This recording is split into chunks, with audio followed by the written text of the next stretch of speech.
du sommet I3E, 5G, 6G, blockchain, cybersécurité, digital trust, et qui a choisi cette année le Maroc au sein de notre chère École nationale supérieure d'informatique et d'analyse des systèmes de l'université Mohamed V, pour échanger avec d'éminents experts autour de la 5G, 6G, la blockchain, la cybersécurité, ainsi que la confiance numérique. Donc, ce choix du Maroc reflète la position de notre pays, tant en tant que leader en matière de développement du digital en Afrique, dans un contexte mondial de plus en plus orienté révolution technologique de rude concurrence. La nouvelle dynamique sous l'impulsion et la clairvoyance de Sa Majesté le roi Mohamed VI, que Dieu l'assiste, qui n'a cessé d'insister dans ses multiples discours à ce que la mise à niveau et la modernisation de nos différents écosystèmes soient reposées, entre autres, sur les nouvelles technologies de l'information et de la communication et sur le digital, tenant compte de leur impact sur l'économie ainsi que le développement de la confiance numérique entre les usagers. Donc, chers invités, chers conférenciers, chers participants, chers doctorants, chers sponsors, chers assistances, le nouveau modèle de développement du Maroc a placé le digital comme un levier de changement et chantier catalyseur de transformation structurant à fort impact pour augmenter la confiance entre le citoyen, les entreprises et l'État. Et il convient de signaler par la même occasion et en relation avec le thème du sommet que le Maroc dispose d'une stratégie nationale en matière de cybersécurité depuis le plan Maroc numérique 2013, qui a été lancé en 2009 et qui avait placé la confiance numérique et le capital humain comme mesure d'accompagnement indispensable à la réussite de ce plan. D'ailleurs, il convient de rappeler qu'en 2009, et c'est aussi l'année où l'ENSIAS avait lancé la spécialité système d'information, sécurité des systèmes d'information dans notre cycle ingénieur, et c'était une première au Maroc. Depuis, plusieurs stratégies et chantiers nationaux dans le domaine du digital ont succédé, notamment la stratégie Maroc Digital 2020, puis la création de l'ADD en 2017, qui a approuvé en 2020 la note d'orientation générale pour le développement du digital au Maroc à l'horizon 2025. Toutes ces stratégies ont donné une grande importance à l'aspect cybersécurité, et notamment sur le plan technologique, formation, gouvernance et aussi réglementaire. La création de la DGSSI et de la CNDP, le renforcement de l'arsenal juridique et réglementaire avec la directive nationale de la sécurité des systèmes d'information, la DNSSI, et les 3 lois, comme la loi 0908 sur la protection des données à caractère personnel ou la loi 0520 relative à la cybersécurité, en témoignent fortement. Dans ce contexte, le monde universitaire et scientifique a une lourde responsabilité en matière de formation, de sensibilisation et d'innovation pour accompagner ces différentes stratégies et initiatives de la transformation digitale de notre pays et de notre continent. Le workshop d'aujourd'hui est une excellente occasion pour revenir sur les problématiques de la confiance numérique et de l'apport de la technologie blockchain, prometteuse de décentralisation de cette confiance pour la sécurisation des transactions électroniques, tout cela conjugué avec l'avènement de la 5G, 6G, de l'informatique quantique et des avancées en intelligence artificielle. Ces révolutions technologiques vont impacter plusieurs secteurs sensibles et infrastructures à importance vitale, et il est crucial de veiller à instaurer un climat de confiance et de cybersécurité, de cyberrésilience, pour pouvoir profiter de l'accélération digitale, surtout pour les économies africaines émergentes. Pour terminer, je souhaite un grand succès aux travaux de ce workshop international et je salue avec distinction et admiration les grands défis relevés par le comité d'organisation de ce sommet, tout en félicitant par avance le comité de pilotage de ce workshop en la personne de notre collègue professeur Abdellatif Rouben et de M. Latif Ladid, président de IPv6 Forum, pour leur leadership et pour la richesse de ce programme. je saisis quand même cette occasion de la Journée internationale des droits de la femme, le 8 mars, pour transmettre mes sincères vœux de bonheur, santé, succès, prospérité à toutes les femmes du monde et tout particulièrement aux conférencières de ce workshop et aux participantes. Donc, excellente journée. Et désolée, je dois vous quitter, j'ai un vol tout de suite, mais j'ai voulu quand même faire ce mot d'ouverture. Vous êtes chez vous, l'ENSIAS, donc, et votre école, donc bonne continuation. Merci.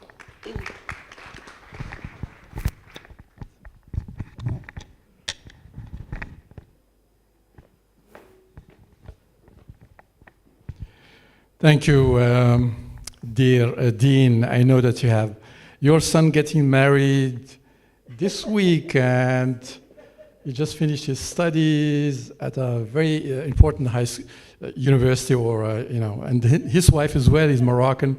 She also succeeded to get EDEC, which is one of the toughest schools in France. So it's a joy for parents to go to another marriage. So wishing you a safe trip as well. And thank you for your kind words. Thank you. Round of applause. Great to have so many ladies in this room. So the parity is secured in Morocco. So this is quite unusual. As in IEEE conferences, there are not too many ladies. Only a few happen. So this is really very special for us as well. This is not the first time we are doing a blockchain conference. We did already the first one back in 2018 at the ENPT with Dr. Benjeloun. And then the second one, we've done it last year at Dr. Go. I call him this way. Dr. Roro is with us together with Dr. Essaidi. So we did that at your fantastic university. Congratulations for that fantastic place that you have. And then now, together with Dr. Kuban, we're doing another event which is really very special for all of us because we have combined many technologies together. We have put an agenda. So we have some very good speakers with us today. And some of them cannot come because the situation is still not yet very fluid. So we are having some remote speakers with us. So I would like to thank Abdul Latif for organizing this event for us, and I would like you to come and say a few words.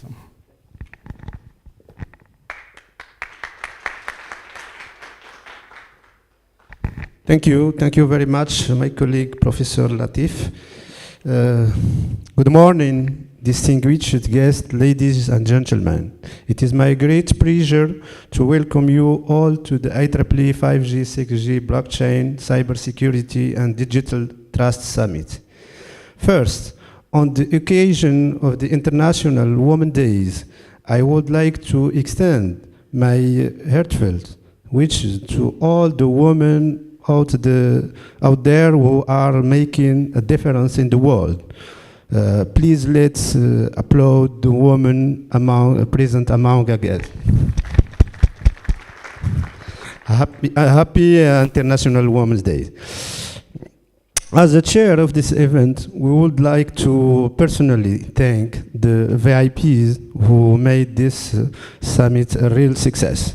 We would like to thank Madame Ilham Barada, Director of the ENSIAS, for her support and encouragement, and my colleague, Professor Latif Ladid from University of Luxembourg, founder and president of IPv6 Forum, and also founder of IEEE Summit, and Professor Mohamed Saidi, present here, Director General of EMC Group now, both for their involvement in this event. We would like to thank all our our speakers who accepted to share their knowledge, either face-to-face or remotely via Zoom platform. We have 15 eminent speakers from different countries worldwide, specializing in the field of cybersecurity, digital trust, and blockchain, who will share their expertise and knowledge with the community. As we gather here today, we recognize the critical importance of cybersecurity in our digital age.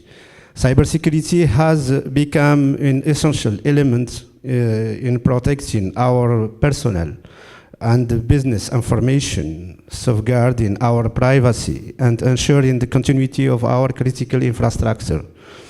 The new development model of Morocco has placed digital technology as a lever for change and catalyst for transformative and high-impact projects to increase trust between citizens, businesses, and the state.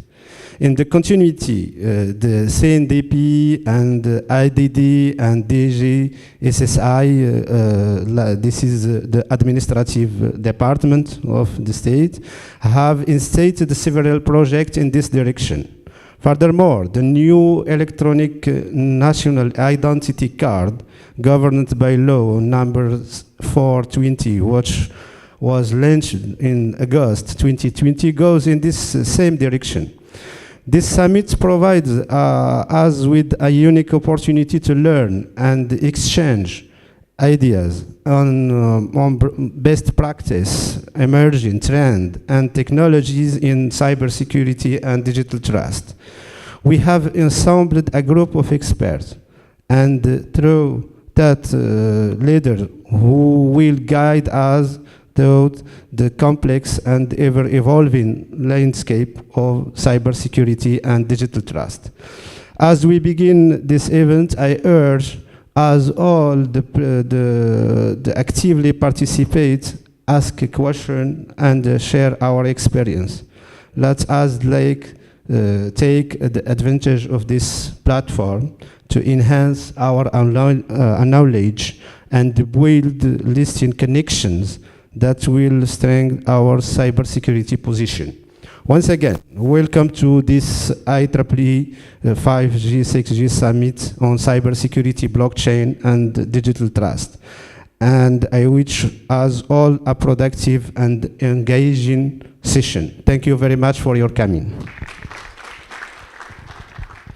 Now we move to on the first our speaker, and I thank my colleague Professor Latif from the University of Luxembourg, founder of and the president of IPv6 Forum, to give the first talk.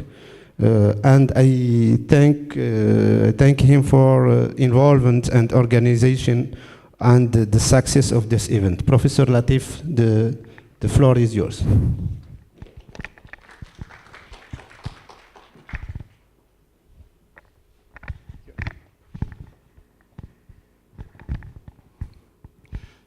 You know, power corrupts, but PowerPoint corrupts absolutely. We're going to check whether it's going to happen now. Right.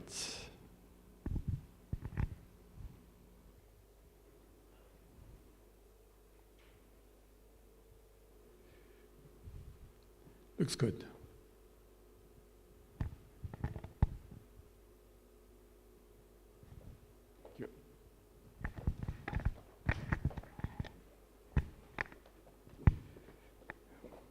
Like I said, we have a number of very good speakers, so I'll fly through my slides because there's a lot of content, and I have only about 25 minutes. I want to stick to the agenda.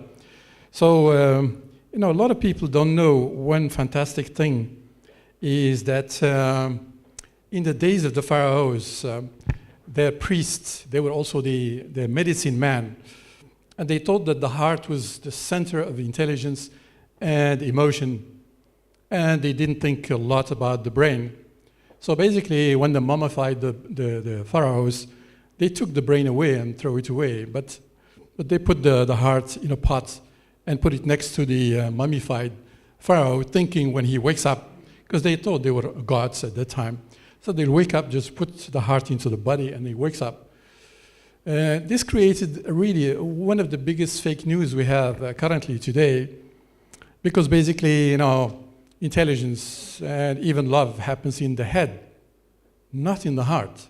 The heart is just a little pump, which does a very good job because it's when the brain is in love, then it sends it a lot of So it requires a lot of blood and a lot of sugar, and that's why you think it's happening there, because the priest at that time, they touched his place and heard it beating, so they thought that was the center of everything. And basically, we are in university, you know, we don't teach the heart, we teach the brain. But this is really very important. But you cannot change it anymore, because most of the filmmakers and the poets and the singers and so on, they say, I love you from the bottom of my heart. It will not sound very good if they say, I love you from the bottom of my brain. That is no-go. So we are stuck with this one for a long time. So it's quite interesting how, you know, in the past we had more imagination and we had mythology and we didn't have knowledge. So then we had to basically educate people, you know, to understand how even the body functions. And we are not yet at the end of this story, because our own body is still a big mystery to all of us. The same thing is with basically the inventor of the zero.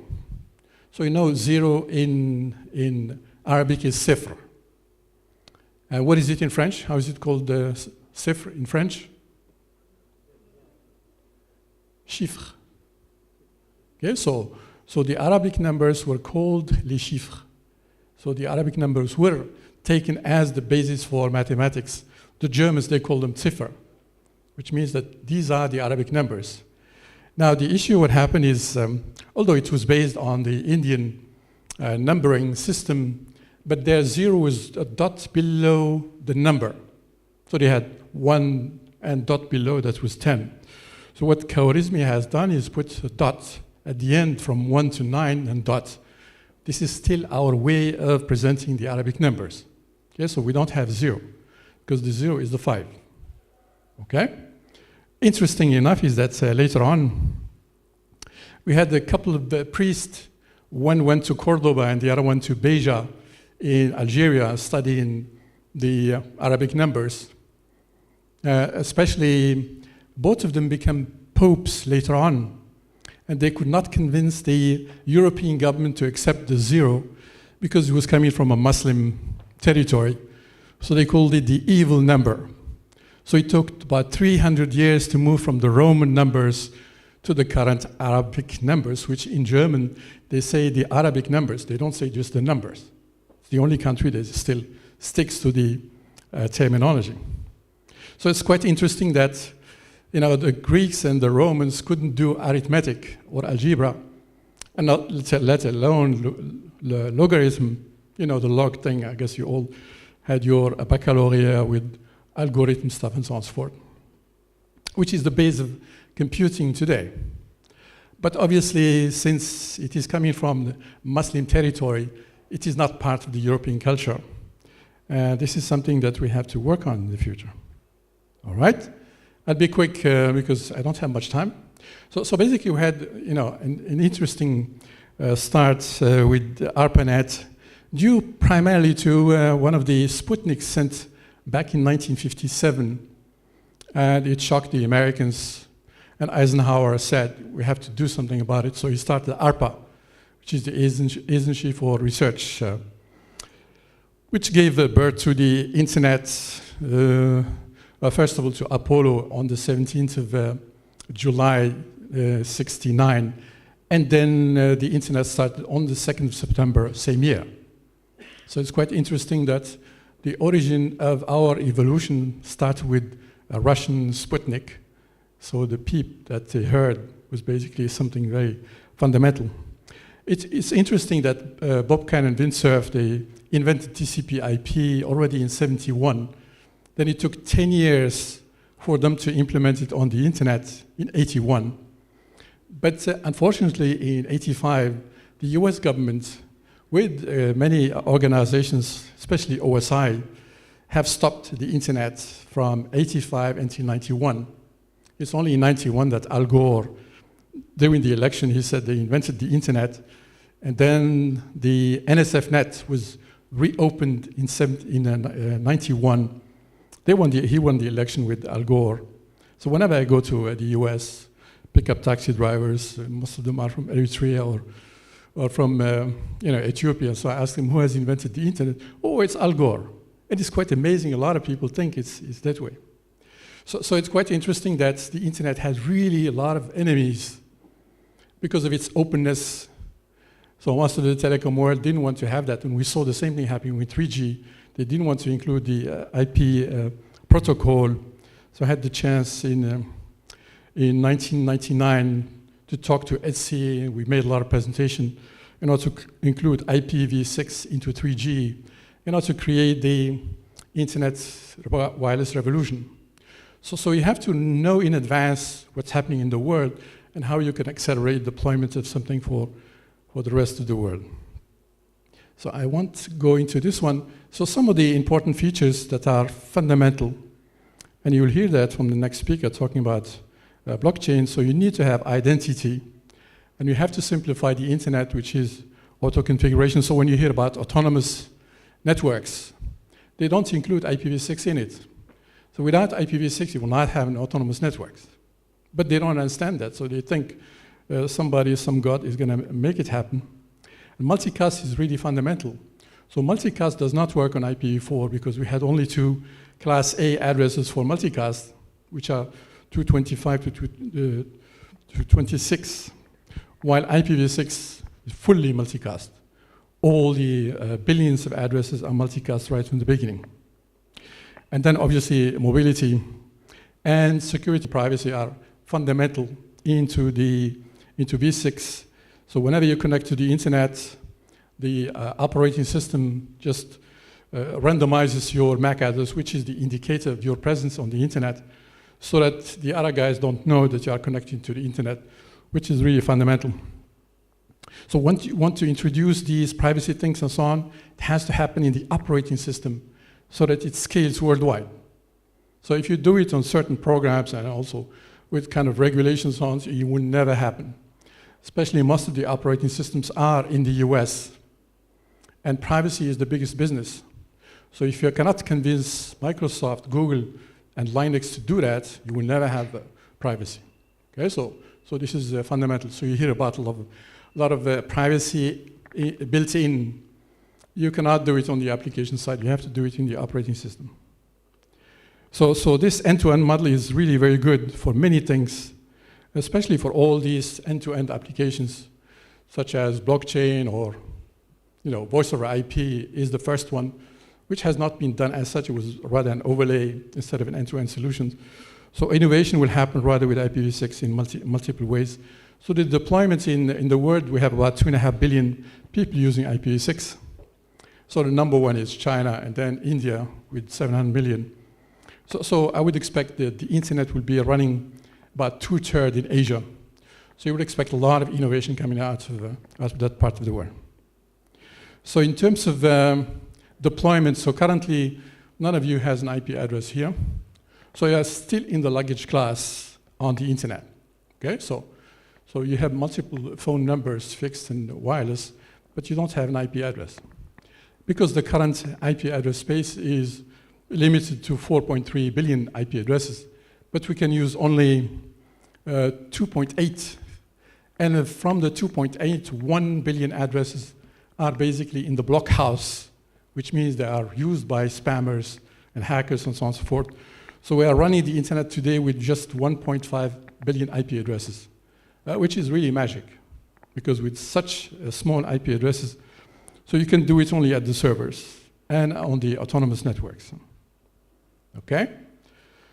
So we have 90 chapters around the world. We had to do that in the last 20 years, and we had one in Morocco, and the latest one was run by the previous president of this university, so Mr. Mubarak. Mrabat, merci. But I haven't seen him for the last couple of years, so I guess next time we'll have to do it in Fez at this place. Huh? So when I look at Morocco, despite the fact there is no IPv6 on the prime mobile and fixed operators, but the websites are on IPv6, which is very unusual because most of these websites are not hosted in Morocco, but outside of Morocco, especially with Cloudflare, which is based in the US, which is a very good start, but it's not good for data privacy or data sovereignty. As soon as the data is in the US, NSA has the right to look at these data. okay? So all the cloud computing stuff that we are using today is not secure in terms of data sovereignty. One of the new things that is happening, which is basically, Tim Berners-Lee invented, as all of you know, Web 1.0. And then a guy, Tim O'Reilly, has forked this one, so stolen the idea and created Web 2.0 just for a series of conferences, and he made a lot of money out of that. So the response of Tim to him is to start Web 3.0, which is basically what is called the semantic web, which didn't fly really that much. So with Dave Raggett, we have worked with him in the last 2 years on Web of Things, because the current XML is too heavy for IoT devices. Then we have a surge of new thing called Web 3, which is a bit, it has a very good solution because it's based on blockchain and so on and so forth, but it's not accepted by Tim Berners-Lee. So there will be a kind of creation of a de facto standard, but not a worldwide standard. So we have to work with Tim and appease him, to create something very good, because currently he thinks, the internet is decentralized anyway. So how about doing that, different than what I'm doing? So there is a bit of work to be done here as well. And some other people are talking about Web 5 and Web 7 and so on, which is kind of idiotic, because already Web 3.0 exists, so why call it Web 3? You should call it Web 4. Then in this case, they say, okay, something new. All right? Wireless, I guess I don't need to go through this, because the presentation I have to go to RADA cybersecurity. So 6G is definitely a very important thing, but currently it's rather based on speed, which is no more the case, because the spectrum on 5G is very good and will be with us for a long time.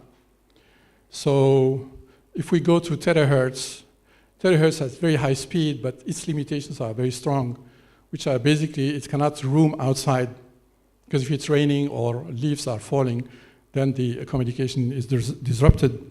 So you can do it only for indoor type of applications, like in a university or in a factory, instead of using optical fiber. So in data centers, we have all these spaghetti behind the servers and so on and so forth. You can just put a terahertz modem, and you can get takeouts of all these fiber optic. Yeah.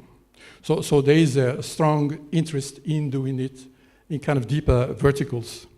And that is in the enterprise, very important shift in the future.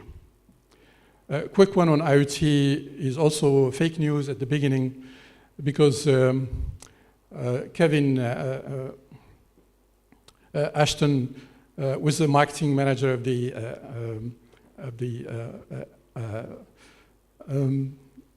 RFID lab. And in one of the presentations he was doing, somebody asked him, what is RFID? He said it's the Internet of Things. Although they are never connected to the internet, because RFID doesn't have even enough space for an IP stack until today. But it created, big noise, so everyone is thinking about IoT as something very special.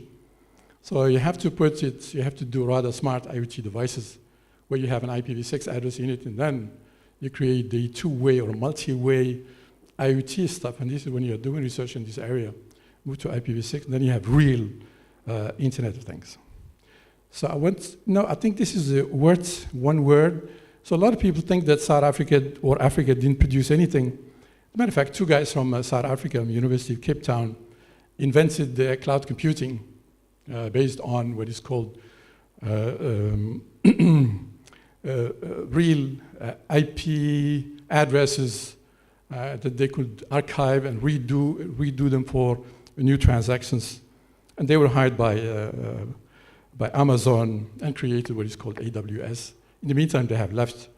In the meantime, even AWS is doing IPv6 on it.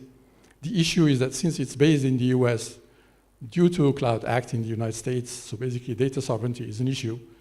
So governments around the world, especially the European Commission, is pushing this Gaia X program to have all the data to be archived in Europe and not in the US. Okay, so cloud computing is used dramatically by NSA in order to find data around the world, especially on projects, why the US companies are not involved in these countries.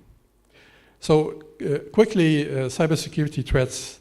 So we had a European project where we did a lot of work to find out the biggest problems of cybersecurity. So the first one is that 85% of the processed emails are spam. Okay, 85. And then, as I mentioned earlier on, 1 billion IP addresses are blocked, which cannot be used. So you have always to check on the IP addresses whether it is from so you can go to the spam house and you will find whether the IP address is blocked or not. If it is blocked, in this case, some spammers are using them. I will not go into all of these details. I'll leave my presentation with Si Abdelatif. They can share it with you. So some critical things is that recent metrics show that the minority of internet traffic is now human, just minority. So the majority is automated. And then even worse, 23% are malicious. So cybersecurity is really very important. So we're not taking care of it. We have to wait for a disaster to do something.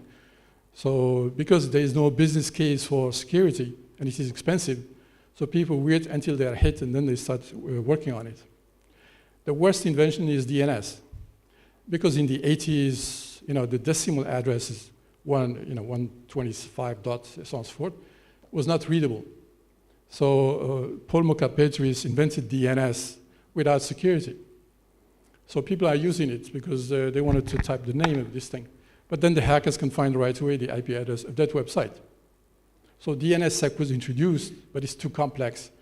So that's why it's not deployed. That's why an Egyptian has created SSL later on when he worked for Mark Andreessen for the Mosaic project, and he's currently the CTO of Salesforce.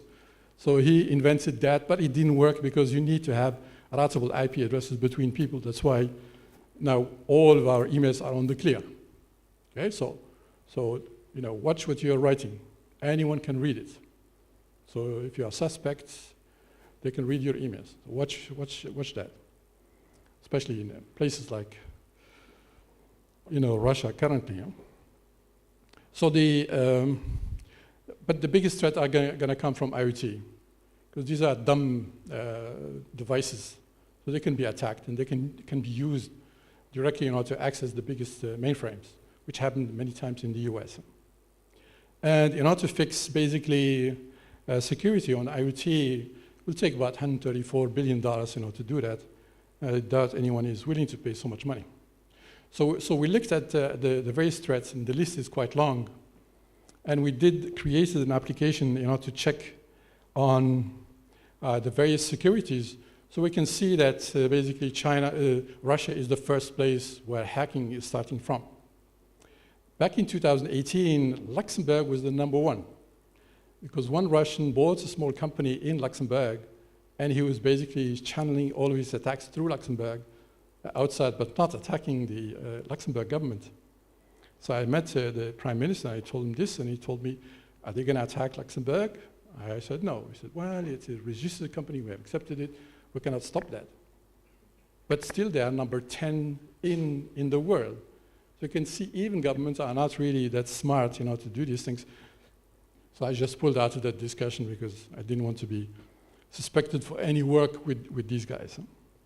So you can see that Russia is a #1 hacker in the world. And China is only at number 13 or 18.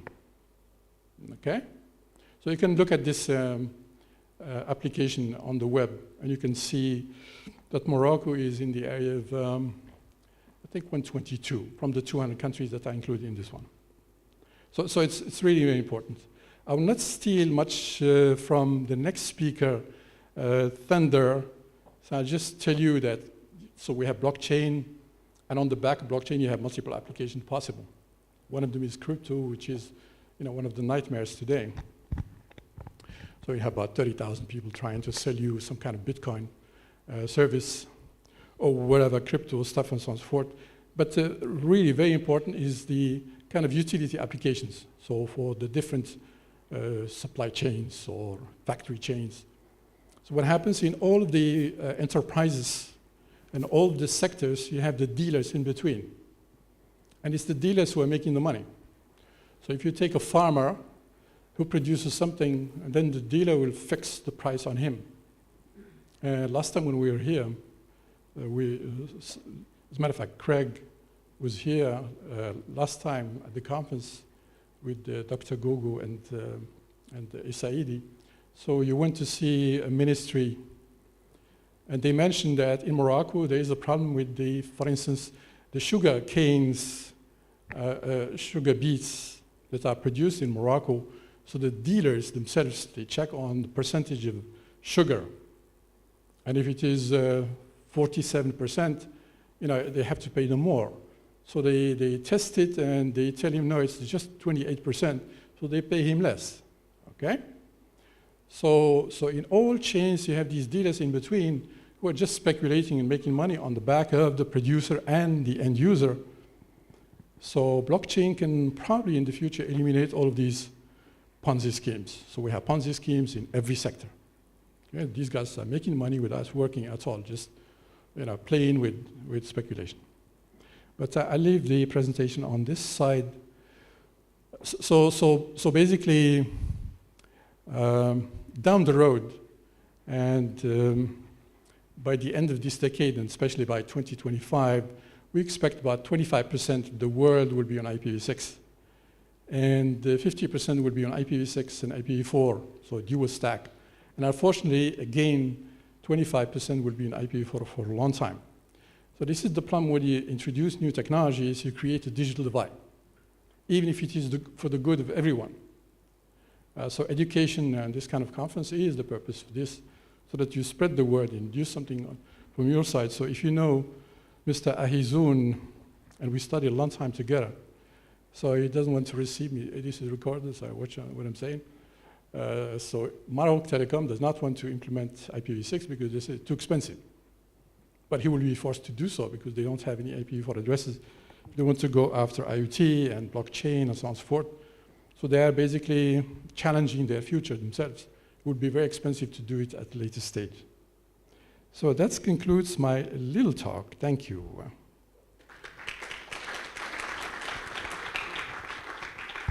So I would like to introduce the next speaker, and Si Abdulatif, you can help me to start the next one. So we're very pleased to have Owen Fogan, Dr. Owen Fogan. He's the research director of one of the most famous companies in the world called ENSIAS. And he works together with the inventor of Bitcoin and blockchain. Yeah. And we had him last year here with us. And obviously it's a very big topic as such. We don't have a worldwide recognized organization to do that, like the big companies, Microsoft and so on and so forth. So this is a very challenging situation for a startup, to bring the next biggest thing. So we went from web as a first killer application, then wireless. The next one is going to be blockchain because it has a lot of resources for different type of applications. So I leave this with Owen to tell us about how a blockchain works.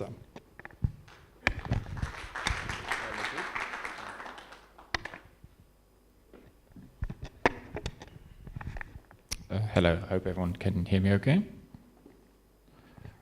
Okay, so today I'm going to talk about application of blockchain in the area of cybersecurity. I'm going to talk a little bit to begin with about the history of Bitcoin, because I think that might be very interesting to the people in this room.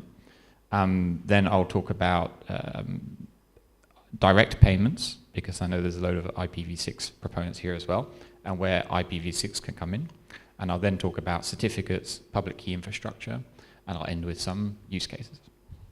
Okay, so firstly, I'm going to orient this discussion around the original vision of Bitcoin from Satoshi in the white paper.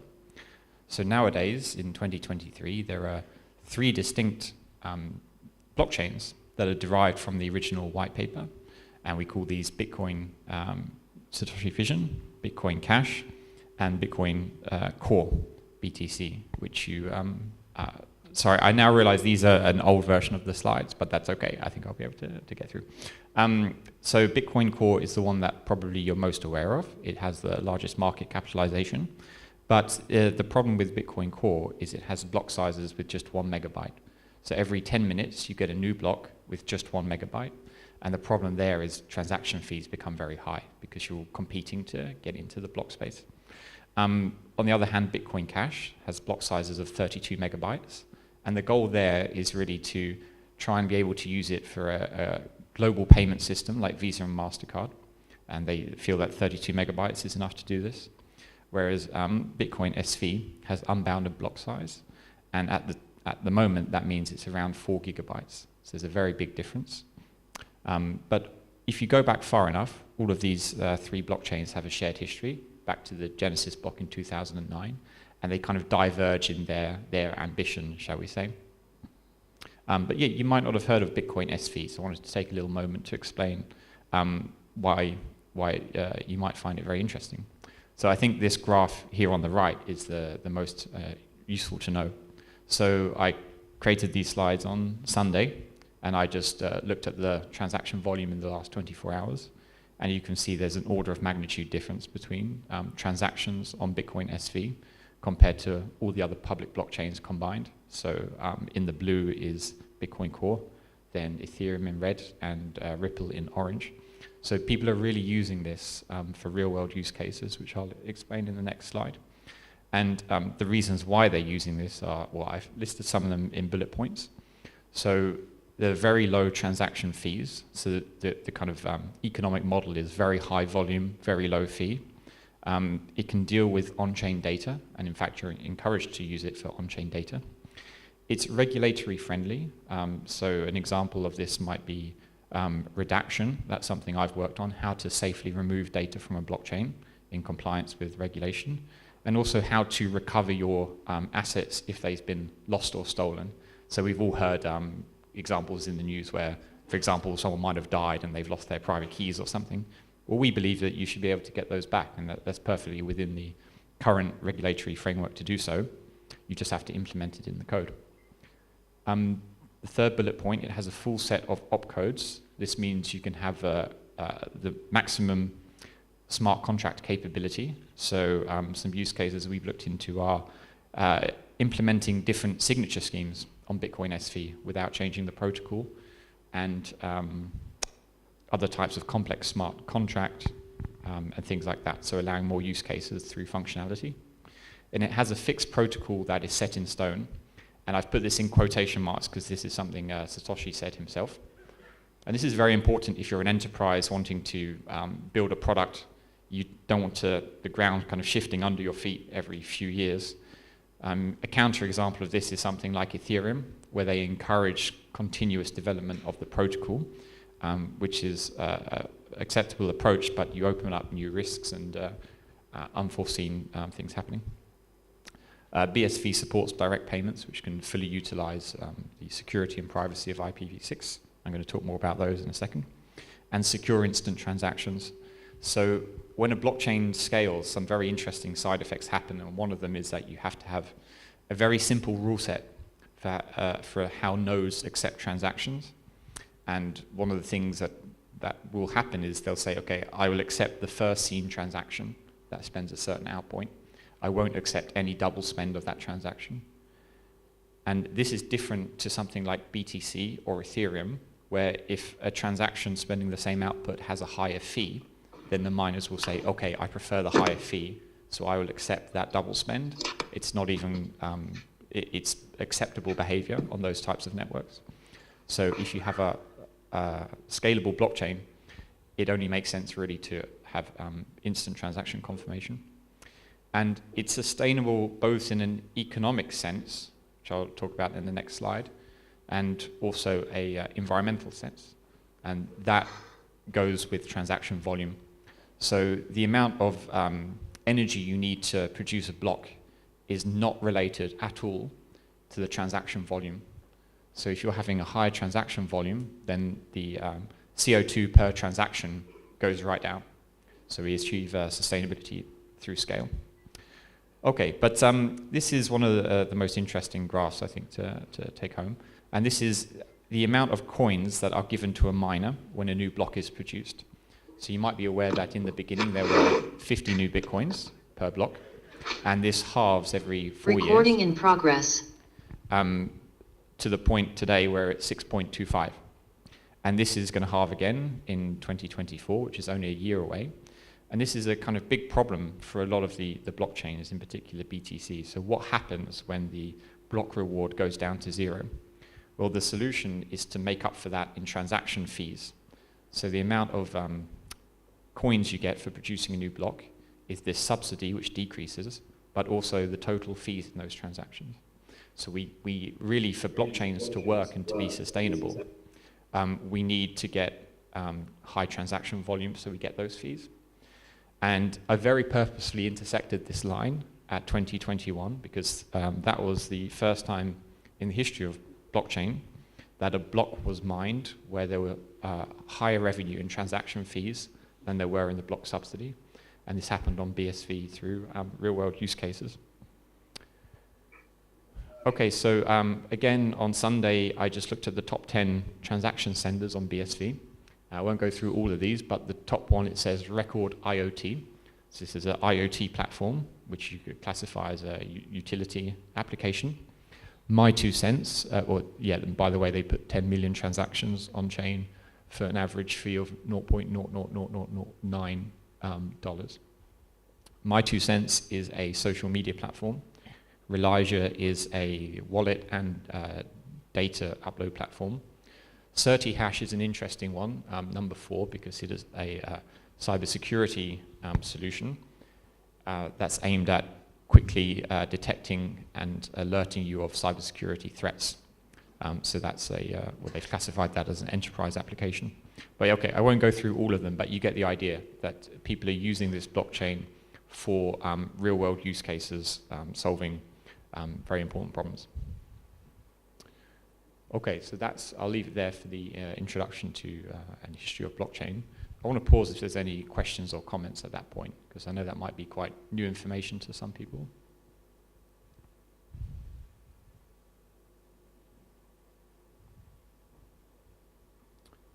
If not, well, please have a chat with me over coffee or anything if you're interested in any of these topics. I'll move on to direct payments, and Latif told me, oh, and you should put IPv6 to IPv6 payments here because we're not talking about IPv4, and how these are enabled by the direct payment protocol in BSV. Well, first I'll explain a little bit about IPv6 packets versus Bitcoin transactions, and I put these side by side so you can see just how similar they are. So IPv6 packets were developed or finalized in 1998, I believe, and Bitcoin transactions in 2009. And this is a representative Bitcoin transaction. They can be more customizable, but you can see, like IPv6 packets, you have a source address, a destination address, a data payload, a version number, and a sequence number, which is very similar to the flow label of IPv6. So it's kind of clear to me that Bitcoin was built with IPv6 in mind. There are other similarities as well. The amount of data you can store in a single data object on the stack in a Bitcoin transaction is 4 gigabytes, which is exactly the same as an IPv6 payload. So again, you get the impression that when they designed Bitcoin, they designed it so that you could have a 4 gigabyte IPv6 packet in a transaction. So they designed it with scale in mind. Other similarities are they have a fixed protocol. So IPv6 has been fixed since 1998. And in Bitcoin SV, this protocol is fixed. So if you create a valid transaction now, it will stay valid for another 5 years, 10 years, 20 years, etc. Okay, so this is how an indirect payment protocol works with blockchain, which is what most blockchains implement right now. So imagine a scenario where Alice is a customer and Bob is a merchant, and Alice wants to pay something to Bob in using a blockchain transaction. So a typical scenario might go something like this. Bob sends Alice an invoice, by which I mean he tells her how much he wants to be paid, what it's paid for, and what address she should use to send those funds. Alice creates a transaction, broadcasts it to the blockchain network. Bob is looking out for this transaction because he knows what address he's told her, observes the transaction, maybe he waits for a couple of blocks confirmation, and then he's happy. But this is not a very scalable solution. Firstly, it relies on Bob monitoring the blockchain network. That might be okay if you have block sizes of 1 megabyte, but if you have block sizes of 4 gigabytes every 10 minutes, it becomes a lot harder. What typically happens is Bob runs his own blockchain node so that he's constantly getting all of the transactions. And this has a knock-on effect that the blockchain node developers are limiting their capabilities so that merchants can run nodes. This is why Bitcoin Cash wanted to limit to 32 megabyte blocks rather than allow it to go higher. Also, what typically happens is Bob just keeps using the same address. He says, this is me, keep sending your funds here. And there's a privacy issue there as well. I mean, even in Ethereum, that's now baked into the protocol that you have individual addresses per account. Okay, so we want to do better than this. And this is what we do in BSV. So we start with the same scenario. So Bob sends Alice an invoice. But instead of Alice broadcasting to the network, she sends it directly back to Bob. And then it's up to Bob to broadcast to the network and make sure that it's been accepted. And this is a much more secure, private, and scalable scenario. And if you're interested in IPv6, then obviously this ticks all of the boxes as well, because we have direct communication and we can link. Well, it's more customizable for Bob to choose his own address. And if we want, we can use things like cryptographically generated addresses to link his IPv6 address with whichever payment address he uses. Okay, but it's not quite the end of the story because we need some mechanism for Alice to know that this IPv6 address is really associated with Bob. You know, it might be okay if they're physically in the same place and they use near-field communication, but perhaps they're online. And the way to do this is with a digital certificate, which is really the topic of this new research we've done at EnChain. And Bob will request an authority to issue a certificate saying, yes, this really is Bob's public key belonging to either Bob as an individual or a company. And this public key can be used for either his cryptographically generated address or a blockchain transaction address. And this concretely links the internet protocol with the blockchain protocol. So digital certificates will still play a very big role, and maybe even an increasingly important role, in IPv6. And that's what we're interested in facilitating here in EnChain. Okay, so moving on to the main new work we've produced at EnChain is around using the blockchain to improve the security of PKI. And our goal really is to change as little as possible. In fact, we don't do anything differently to the current PKI protocols, but we just enhance it with an additional step. I think I'm missing some of my slides now, the third part of my slides. I'm wondering if we can, Latif, could we log on to your email perhaps and get it up? I sent it, or yes, yeah. Pardon me.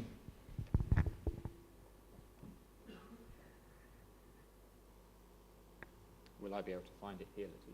Or?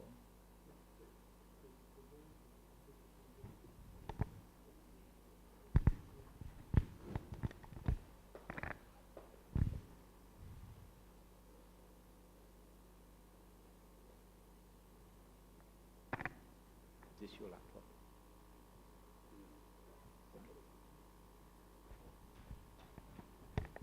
As you could, I didn't finish writing my slides on Sunday evening when I sent this version.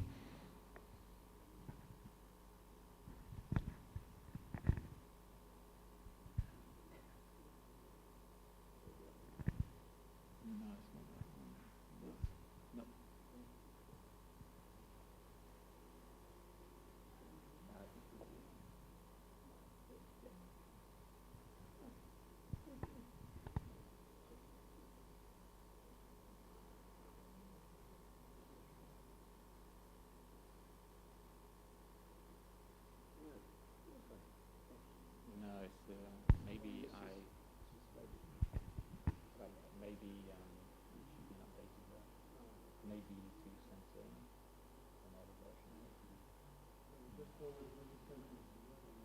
Then I might have sent you an older version.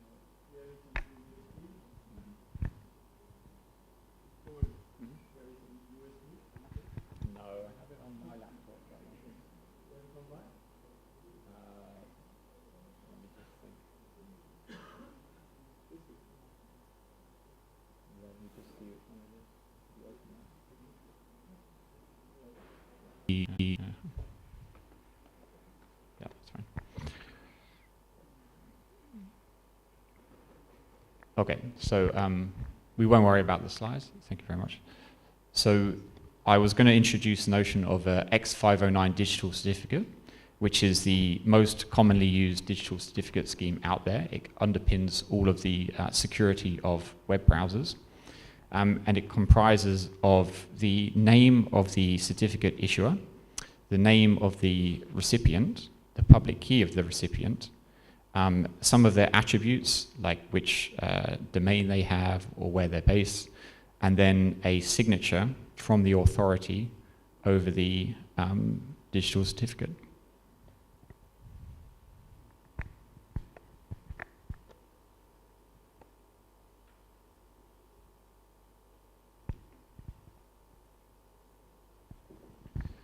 Okay, and then if I have a certificate where an authority can authorize the subject, then that we can establish a hierarchy from a root certificate authority to intermediate certificate authorities to end users and end applications.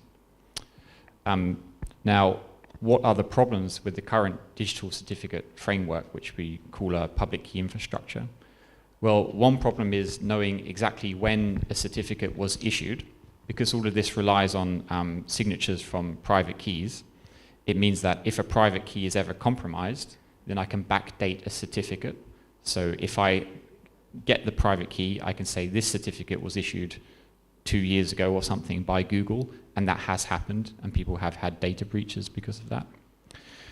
The other one is knowing when a certificate has been revoked. So it's quite easy to issue a certificate. I just create a signature, but knowing that when that certificate is no longer valid, for example, if my website gets hacked, or if it's a certificate about my identity and I then become suddenly put on some type of watch list or something like that, it's a very difficult problem to solve. And the way they do that is with certificate revocation logs or protocols where I have to go back to the certificate authority to check whether my certificate has been revoked. So knowing when a certificate has been issued or revoked is a very big problem that we can solve with the blockchain. And you can do this by embedding a commitment of the certificate, for example, just by taking the hash, in a blockchain output. So maybe if I go back to our blockchain transaction, we said there's a data payload in that transaction, and that payload could contain a certificate.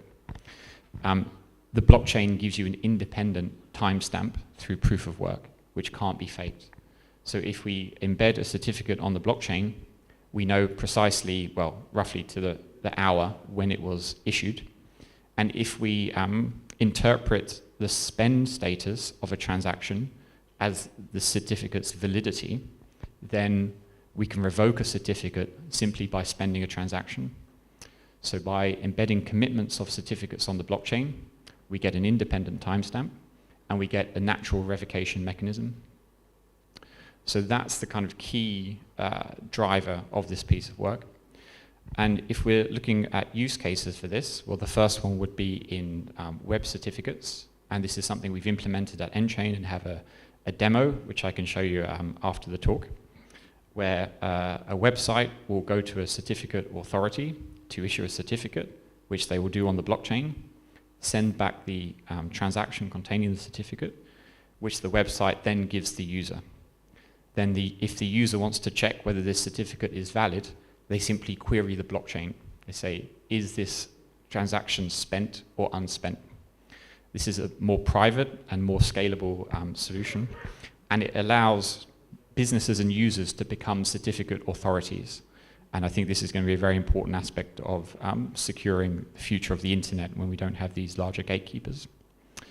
The second use case we looked into is in healthcare, which is another big topic. You know, it's our most personal data. And we considered a scenario where a hospital has your health records and there's a certificate authority that authorizes or attests to the fact that this patient really is who they say they are.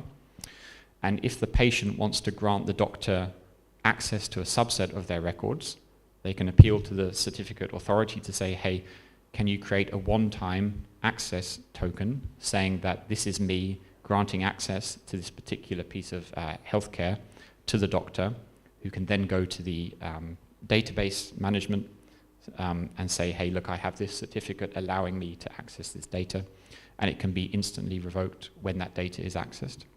So although certificates and PKIs at the moment are typically used for cybersecurity, particularly websites, and they can be used in more generality for data sharing, so for showing that I really am the owner of my data and I really have given you access to my data.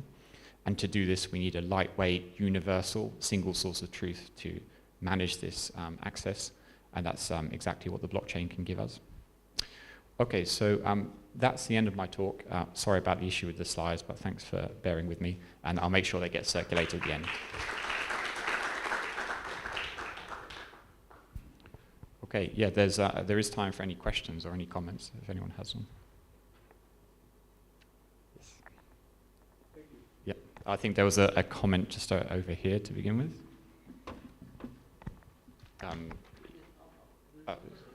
I think there's a question from this lady.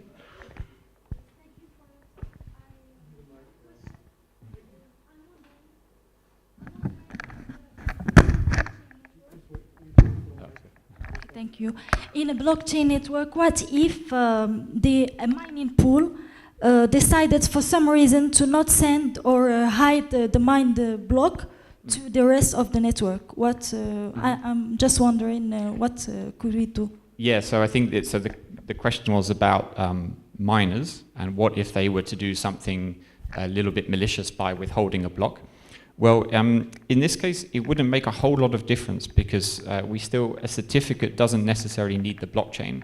It's a signature from a public key over a piece of data, and whether or not that has appeared in the block doesn't affect the validity of this certificate. This just provides an additional timestamp. When it comes to revoking through the spending of a transaction, in the blockchain world, miners are actually, they're big businesses, right? You have to have a huge server farm nowadays to be involved in the mining business. And this actually reminds me of a story of a conversation I had a couple of weeks ago with a game theorist. And we were interviewing him for a role actually at our company. And he was working on proof of stake and how in mining pools in proof of stake, it's quite easy to pool your stake together. We just agree that, okay, if we put this together, then we can share the stake, but then there's complications that come in because then who runs the node? And you have to create a complex system of kind of agreed behavior and punishments if that behavior is not adhered to. And his work was all about how to create the optimum parameter to manage this. And I said, well, I mean, this sounds very interesting. Has it been implemented on Ethereum? And he said, oh, no, not on Ethereum, because Ethereum, it's got so many, there's so much funds at stake. The miners are publicly known companies. There's no way they would ever act maliciously. And it's similar here in Bitcoin. The nodes just, they won't do anything to compromise their business model because they've invested so much in the hardware and the operational expense of producing blocks. And it's one thing about blockchain is it's ruthlessly transparent, and the business model of miners as well is very transparent. They want to gather as many transactions to produce a block to get a block reward.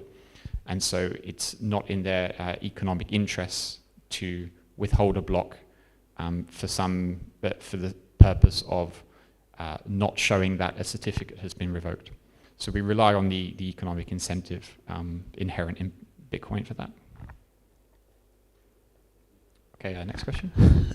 Thank you, Owen. This is indeed Very fantastic presentation. You know, you're trying in Unchained to use emphasis on the use of certificates. Mm-hmm. So do you think with time that two peers can reach to a consensus to trust each other, so it becomes trustless, Mm-hmm. based on, you know, their timestamps and, you know, ancient, you know, certificates that they have been issued in the blockchain? So without going each time to the blockchain to certify or verify the certificate identity and come back? Yeah. So if I understand correctly, you're saying, look, if a certificate has been issued sometime in the past, and two users want to use these certificates to validate one another, do you still every time have to go back to the blockchain? Exactly.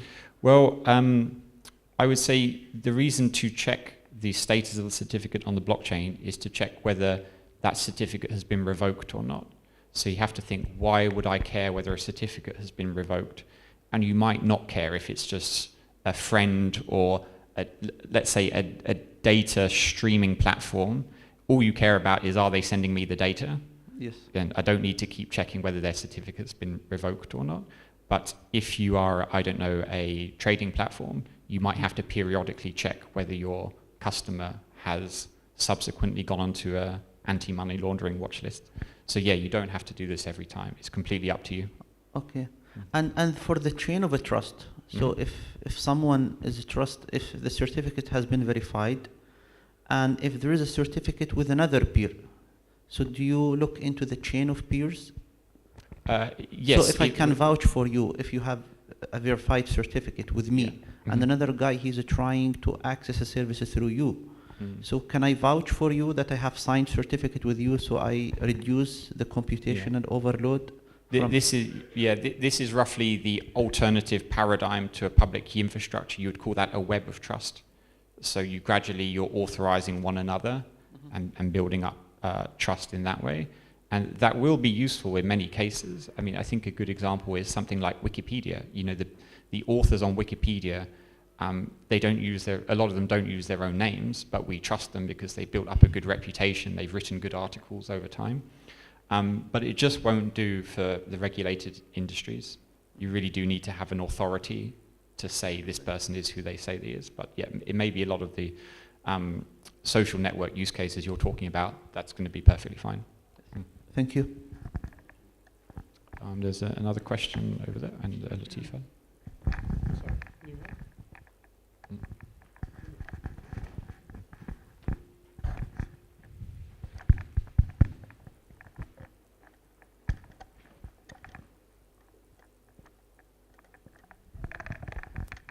So good morning, everyone. Thank you, Dr.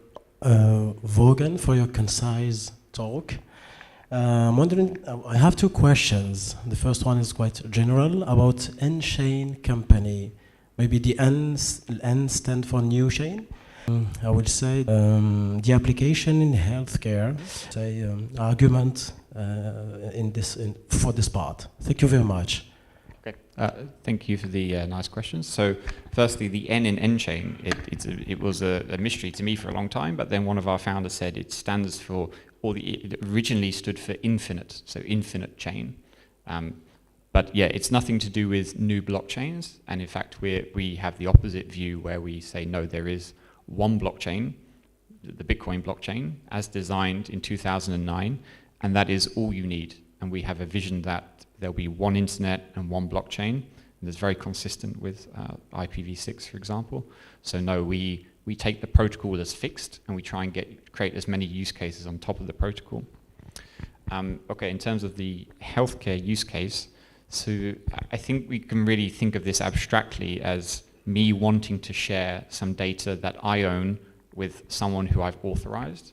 And as we move to Web3, we talk a lot about consumers owning their own data, but I don't think the consumers will store their data. I think it'll be stored by existing cloud databases, that type of architecture, and we will grant access for people consuming our data to these cloud services. A hospital might be different because they might store it on site. But yeah, that's the scenario really, I think, in abstraction. It's I want to prove to, the doctor wants to prove to the database provider that me, the patient, has given them access. And as a patient, I don't really want to have to deal with private keys or bitcoins or certificates. So I can instead ask an authority to issue a certificate on my behalf to this doctor, and they can then access the data. And you could imagine how useful that would be. You know, I just came here from the UK yesterday, and perhaps if I needed to go to a pharmacy to get a prescription, I don't want to have to carry that with me. I'd love to be able to just say, here is an access token, here's where the database is stored, whether it's UK, US, or anywhere else. It's my own data I'm sharing, and it will be enough for the pharmacist to get access to that data. But yeah, I mean, we picked healthcare because it's, you know, it's very personal. It's our most personal data, I think, the data about our own health. And a public blockchain is the most public setting. So it's part of my job to show how you can do that privately and securely. So we take the kind of principle at EnChain that if an outside observer looks at the blockchain, they can't interpret anything about what's going on. They don't know that this piece of data is the hash of a certificate. They don't know it's being used for healthcare. They don't know it belongs to Owen. And they don't know that it was created by this protocol that EnChain have proposed. So we try and get maximal privacy using the most public ledger, because we believe that's the best, creates the best use cases. And it is possible. Bitcoin, I think, has shown us that you can have security by design on an open, public, transparent platform. And we're now, I think, having to show that this doesn't mean sacrificing privacy. We have very strong privacy controlling primitives that already exist in cryptography. Hash, SHA-256, gives you all the privacy you're ever going to need in these contexts. Thanks for the question. Another? Thank you so much for your the quality of the presentation. So my question is, you talk about on the chain. Mm-hmm. So can we implement the solution of the chain to minimize the consummation of the transaction on the chain? Yes, I would say that's the traditional method as is implementing everything off-chain. So the question is, what benefit do you get by putting some of this process on-chain at what cost? And on a scalable blockchain, the cost is very, very low, and you get quite a few benefits. Yeah, a hybrid system. Yeah, exactly. But I think we're trying to put as little as we need on-chain, so minimizing our risk, minimizing cost, and getting the maximum benefit. Okay, thanks very much for the questions. I think we might be running out of time now, but please just come and find me after the talk and I'll be happy to answer any more. Yes, and the slides, and I'll circulate the slides. Yeah. Thank you very much. Thanks. Thank you very much for your exciting presentation. Now I give some gifts for Professor Ladid and Professor Yon. I ask Professor Saidi, John Daz, and give the.